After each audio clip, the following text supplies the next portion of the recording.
Salut à tous, c'est Antoine Moreau. Si vous aimez les voitures, vous êtes au bon endroit. Continuez à regarder cette vidéo, on passe tout de suite au sujet du jour.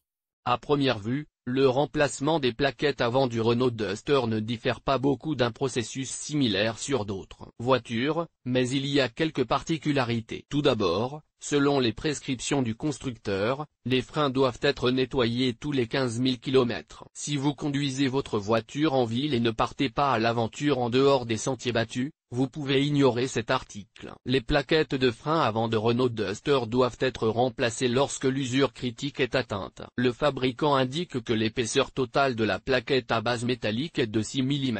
Si le calibre est proche de cette épaisseur ou inférieur, le remplacement doit être effectué dès que possible. Entre autres choses, il faut garder à l'esprit que les rembourrages intérieurs et extérieurs ont des conceptions différentes. Les plaquettes intérieures gauche et droite sont également différentes et ne sont pas interchangeables comme sur d'autres voitures. Les coussinets intérieurs doivent être installés comme indiqué sur l'étiquette. Chaque patin comporte une flèche spéciale qui indique le sens de rotation des roues lorsque le crossover se déplace vers l'avant. Idée.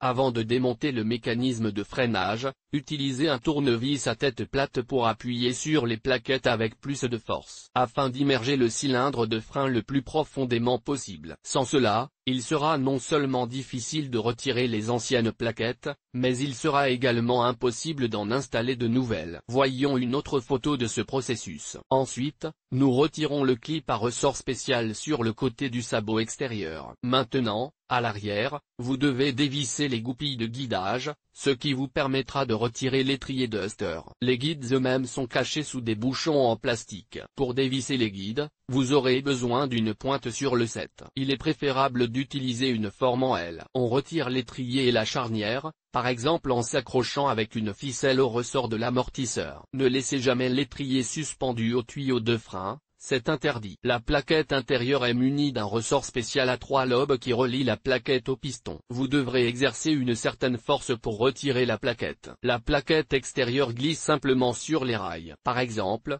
nous vous suggérons de regarder les marques sur le roulement du moyeu intérieur gauche. Lors de l'installation de nouvelles plaquettes, remplacez le piston de frein déchiré et les couvercles de protection des goupilles de guidage. Bien entendu, les goupilles elles-mêmes doivent être lubrifiées avec une graisse spéciale haute température.